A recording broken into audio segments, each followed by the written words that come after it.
I'm gonna tell y'all, man, I cannot wait for a healthy Ravens team. Like I feel like I'm literally like chomping at the bit. I'm chomping at the bit to have a good and healthy Ravens team.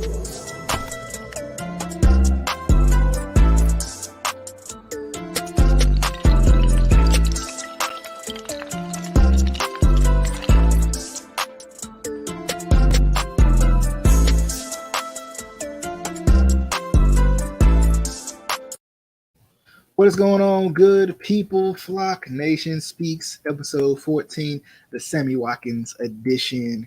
Man. I just want to get on here and talk, man. I just want to talk to y'all, see how y'all doing, see what y'all up to.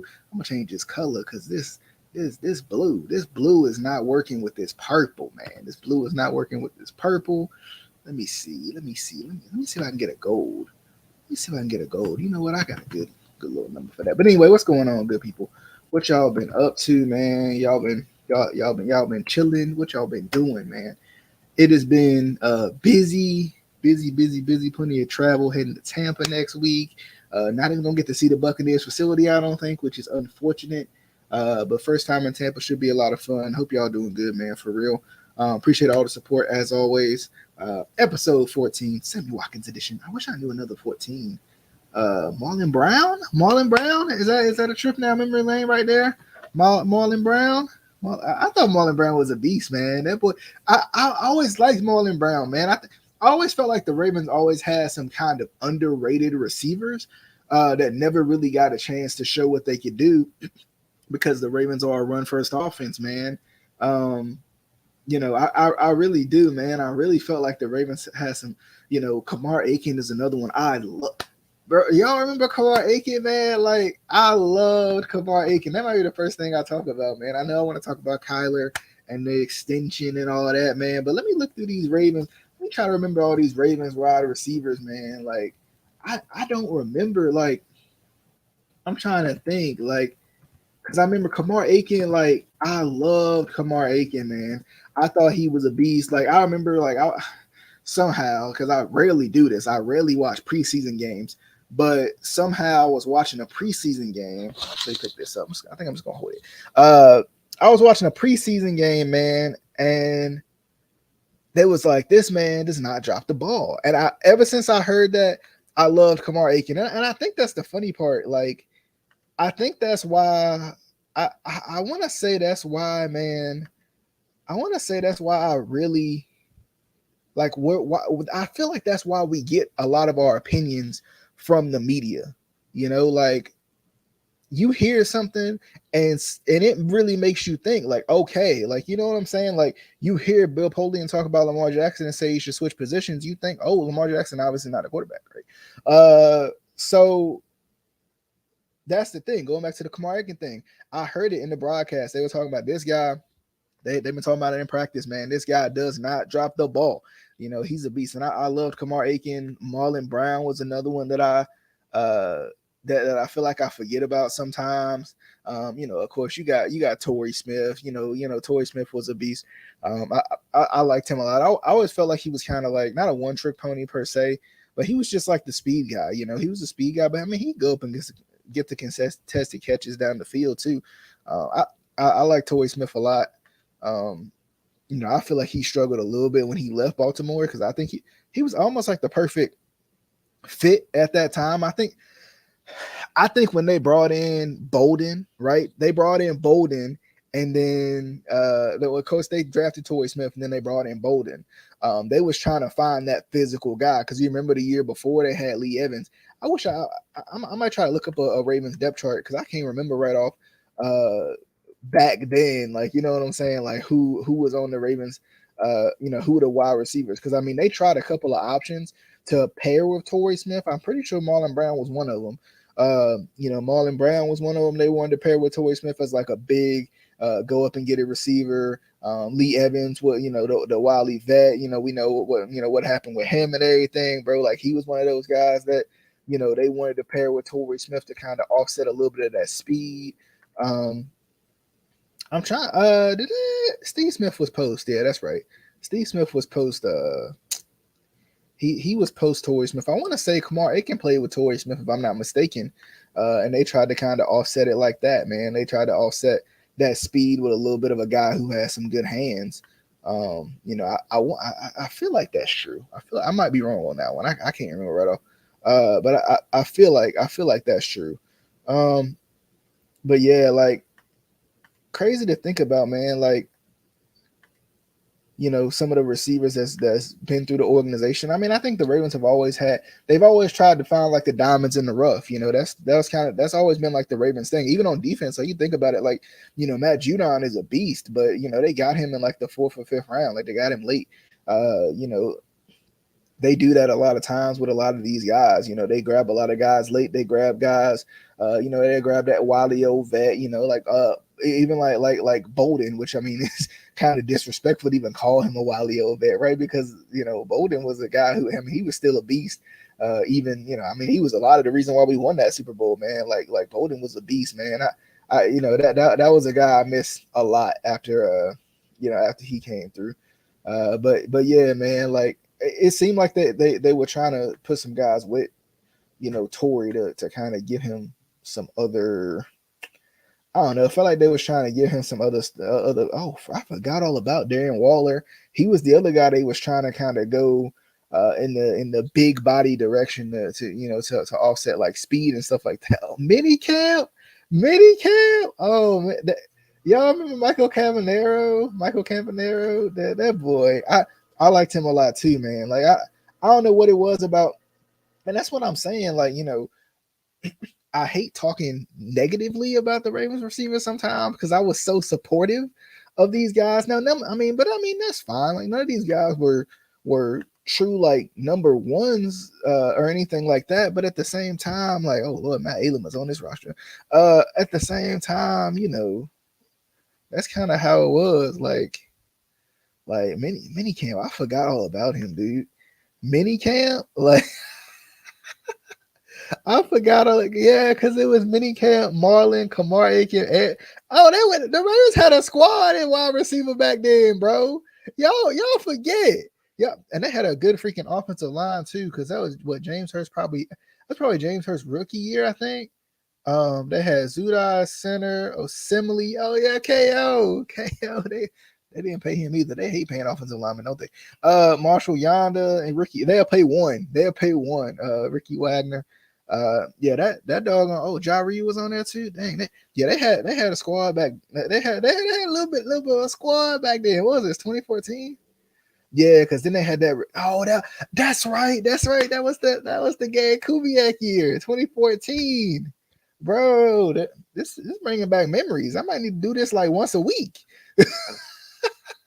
I might need to do this once a week. Look at this. Of course, Harbaugh was the coach, Kubiak OC, Dean Pease, who sometimes I think I forget about, even though like it felt like he was just there like 2 years ago.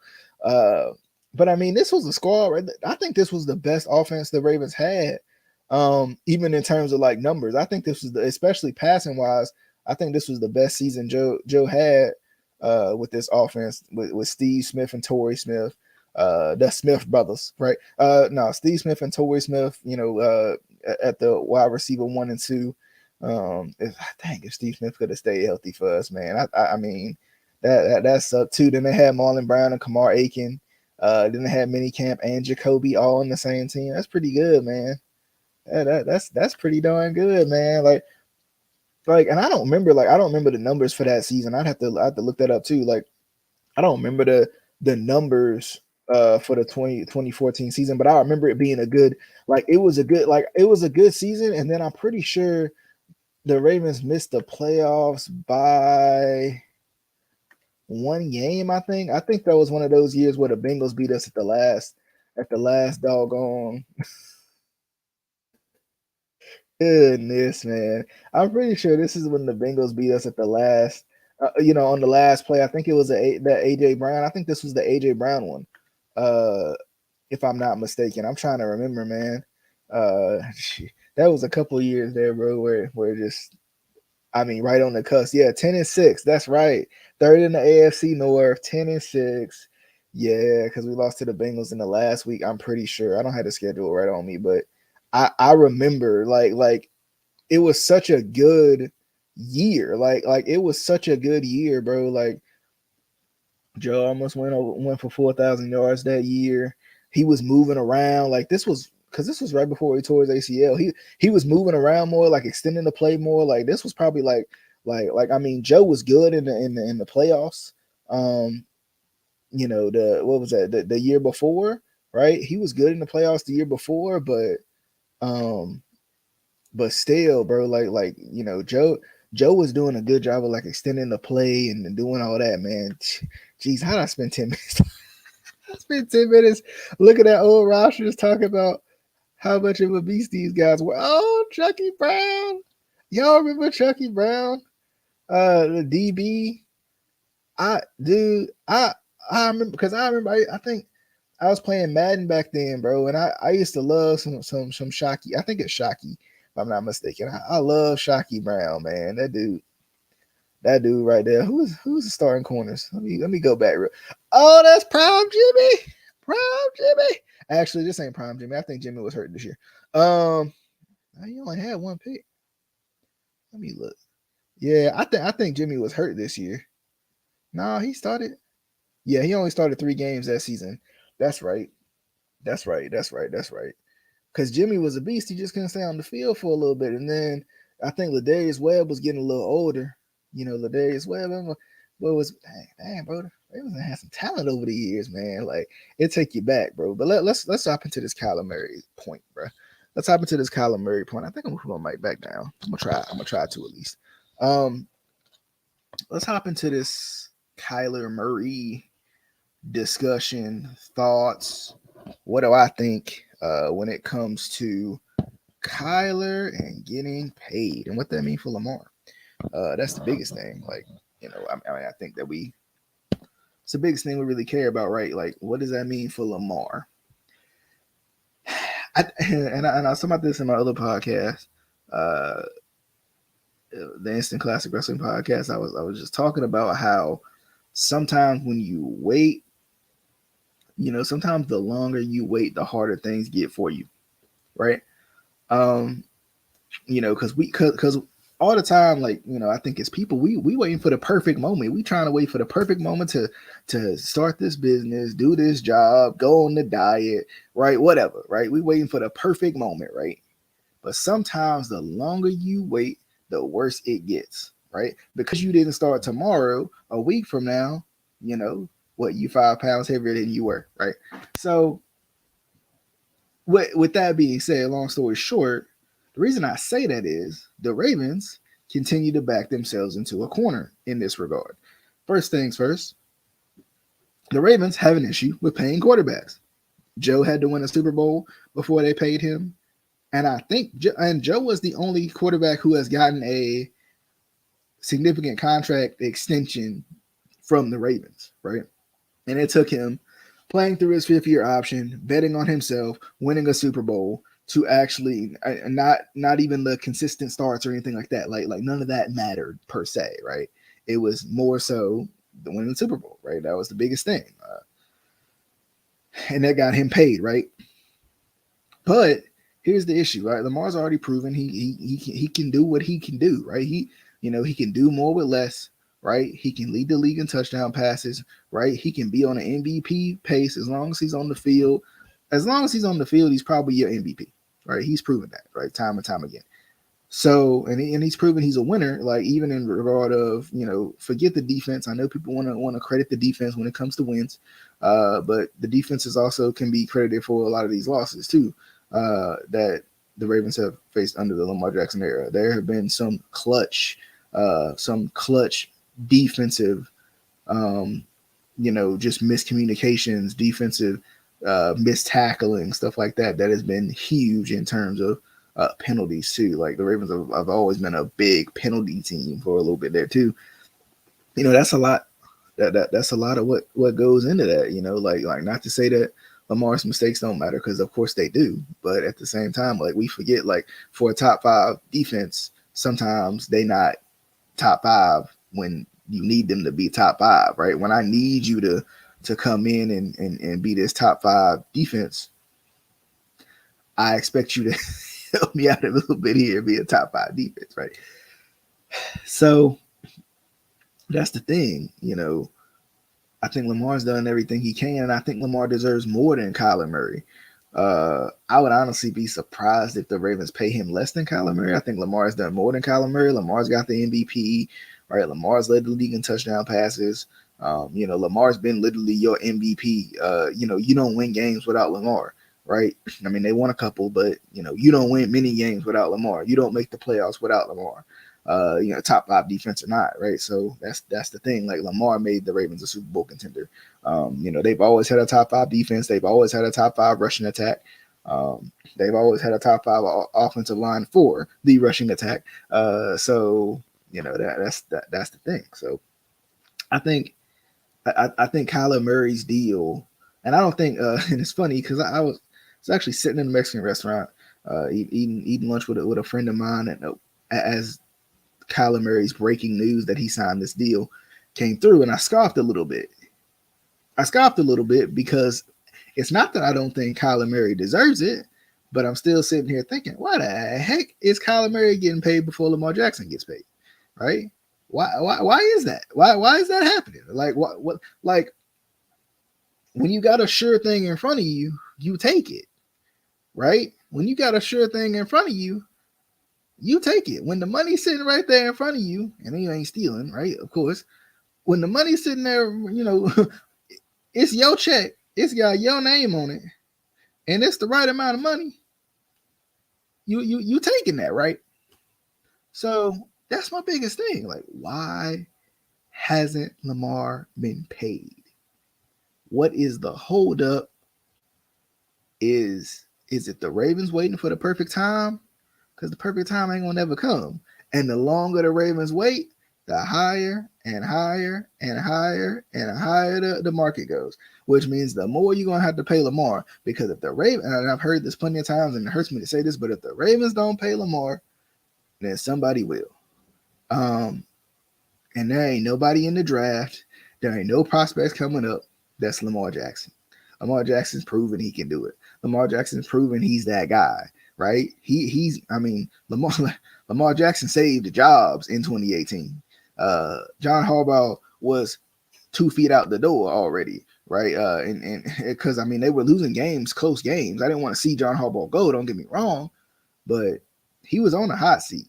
They don't make the playoffs for what, the 5th straight year. Maybe you're a one-hit wonder. Maybe something going on here, right? Something going on here, and you can, and some of that's got to be coaching, especially these couple of seasons where you lost at the very end to the Bengals, specifically. Tyler Boyd, Tyler Boyd did us dirty. AJ Green did us dirty. Trust me, I remember. My thing is, like, I think he got to get paid a little bit more than Kyler. And I think, he did, and plenty of people have said it. He deserves every penny. He deserves every penny. There's a energy that Lamar Jackson brings to the Ravens that you cannot have. Like, literally, like, just Lamar Jackson on the sideline brings an energy to the Ravens, right? Like that's the thing, bro. Like I think Kyler, kind of reset. Like I think he's getting paid. I think the highest amount, under Aaron Rodgers, and I think he's getting paid the most guaranteed money, if I'm not mistaken. So I think Lamar deserves just as much. I think this is the time for the Ravens to bet on a guy that they drafted. For once, because we know the Ravens, right? Like we as Ravens fans, we as Flock Nation, right? We as Ravens Flock, like, we know the Ravens, right? They is balling on a budget, and they is not gonna pay you. Like, they gonna pay a couple people, right? They paid Mark Andrews because he proved that he deserved to get paid. They paid Ronnie Stanley because he was one of the best offensive tackles in the league, and if he's healthy, oh my goodness. Right? If he's healthy with the new additions they made, on the offensive line specifically, bringing back J.K. slowly. Y'all ain't got to bring him back week one. Bring it back Gus slowly. Y'all ain't got to bring it back week one. Um, let Batty do his thing, right? Let some of these other guys do their thing. I'm missing some. Mike Davis. Let him do his thing for a little bit. You know, I I just feel like it's time for the Ravens to finally bet on somebody that they drafted. We talk about a quarterback that they drafted. Because I want to think. I don't think the Ravens have ever, and I might be wrong about this one because I don't know this one right offhand. I don't think the Ravens have ever extended a wide receiver, and I don't think, and that should tell you a lot. I don't think the Ravens have ever extended a wide receiver, and they've extended one quarterback in their history. Right? Like let's not forget. Uh, and I think it's time for the Ravens to bet on themselves. I think this is a league wide issue, right? I think this is a league wide issue. I think that a lot of teams draft quarterbacks. They hope they catching lightning in a bottle, and I feel like you did with Lamar Jackson. But they hope they catching lightning in a bottle. It don't go necessarily the way that they wanted it to go, and they giving up on that guy. Baker is one of those guys. I'm sorry, right? I know a lot of the Ravens flock is I it's funny. I know a lot of the Ravens flock feels like, Baker didn't deserve, any type of money. Baker didn't deserve. I feel like Baker was done dirty. I've watched plenty of Baker Mayfield games where he dotted up that top 5 defense that the Ravens have every single year. Every single time he played us, with the exception of the Monday night game. I think the Monday night game was the only game. That Monday night game when of course Lamar Jackson went out with whatever he went out with and came back and won the game at the end. Right, that was the last time I felt that I felt like Baker Mayfield didn't play well against the Ravens. Baker Mayfield dots the Ravens up every time. Like the Ravens better hope they don't play the Panthers because Baker Mayfield dots the Ravens up every time. Like every time. That's why even when fans from the Ravens flock was like, oh, oh, Baker didn't do nothing for the Browns. Well, he sure did dot the Ravens up. I'll tell y'all that. He dotted us up. I was telling my friend, he's a Browns fan. Like we go back and forth every once in a while about the Browns and the Ravens. And I was like, I mean, that's the thing about Baker though. Baker dots us up every time we played him, like every single time. So, and that's one of those guys that just came to mind where I'm like, a guy who just didn't, who the Browns literally, he gave them their first playoff win in 20 years. Not just him, but at the same time, he was a big part of it, right? You ain't found consistent quarterback play in 20 years. So,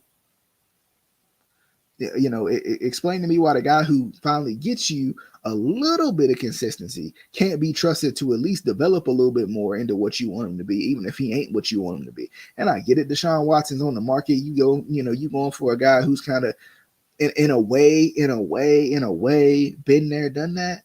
But at the same time, I'm like, this is the guy you drafted. This is the guy you put your trust in. This is the guy who gave you your first playoff win in 20 years. This is the guy who literally, like, from the moment he stepped on the field, gave the Browns a new spark. Like, the Browns literally, we forget, the Browns literally finished, 8-8? Or a little less than that. No, they won 500 that year. They were 79. They were 79 Baker's rookie year. And literally, like, everybody felt like the Browns' trajectory completely turned, completely flipped, right? Flipped that switch.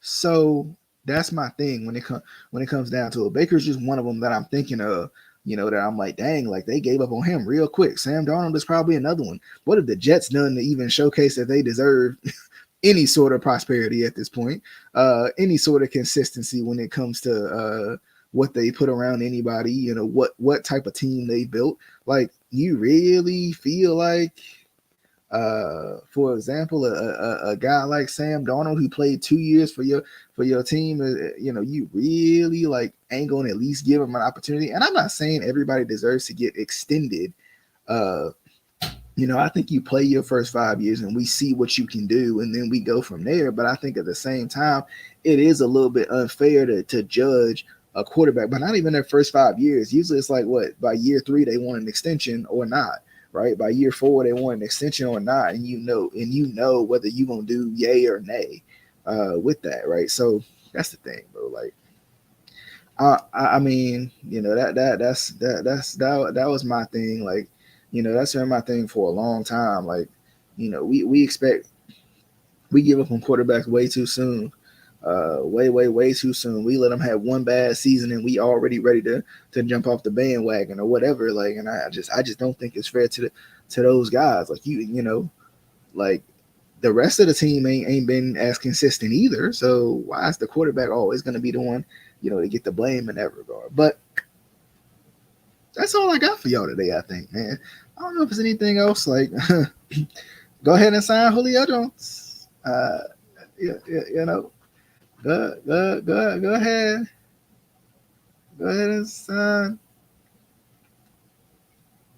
Go ahead and go ahead and sign Julio Jones. Um, by the way, go ahead and sign Julio Jones. I'm just telling y'all need to go do that. Go ahead and sign Julio Jones and get that veteran presence in the locker room. And if y'all not, I mean, I'm feeling good, man, with the potential, man. The line gonna be strong. I think these young receivers gonna be good. I'm excited.